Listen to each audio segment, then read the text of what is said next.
70 साल से ये मक्कार मुसलमान इस देश का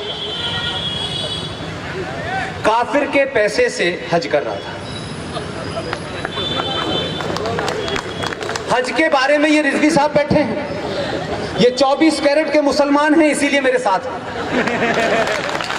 इनसे पूछिएगा, हज के बारे में फरमाया गया है कि जब आपने अपने घर की तमाम जिम्मेदारियां पूरी कर ली हो, सारे फर्ज अंजाम दे दिए हो, अगर घर में कोई जवान बेटी है उसकी निकाह शादी कर दी हो, आपने घर की सारी चीजों को पूरा कर दिया हो, तब आप अपने पैसे से, ईमान की कमाई से, किसी के दिए हुए पैसे से हज करने जाएंगे। जो इस्लाम में 5 पॉइंट हैं उसमें एक हज है, तभी अल्लाह तुम्हारे हज को मानेगा।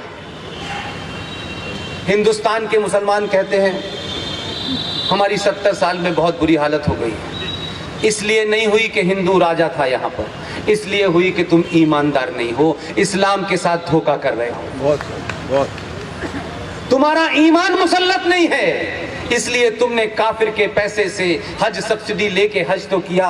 अल्लाह ने कहा मैंने तो ये नहीं कहा था कि तुम अपने पैसे के अलावा काफिर के पैसे के लेके आओगे तो तुम्हें हज का फायदा नहीं मिलेगा। तुम कितना भी माथे पे काले रंग का रगड़ रगड़ के सजदे पे चले जाओ, अल्लाह तुमसे नाखुश है, या अल्लाह तुम्हारी बात नहीं मानेगा।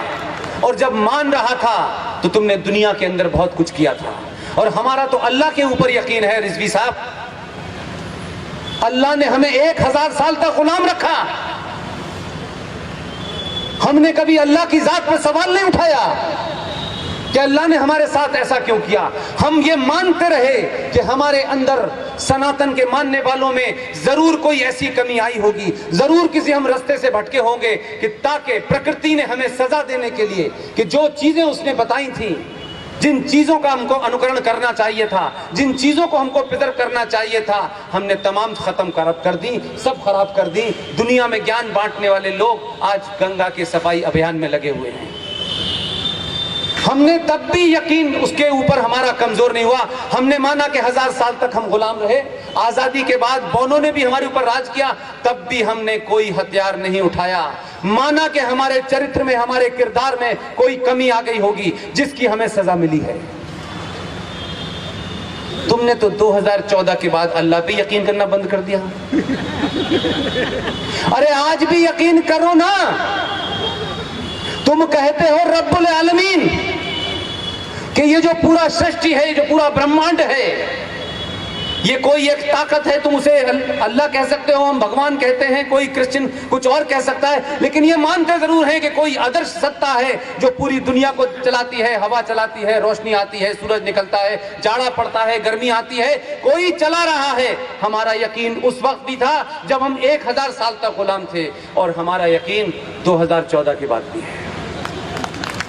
प्रॉब्लम तुम्हारी है, तुम मस्जिदों में दुआ मांगते हो या अल्लाह मोदी को उठा ले, वो नहीं, उसी ने भेजा है, वो क्यों उठाएगा, उसी की मर्जी से आया है। जब ये हवा अल्लाह की वजह से चल रही है, जब वो गोल टोपी वाला उसी ने पैदा किया है,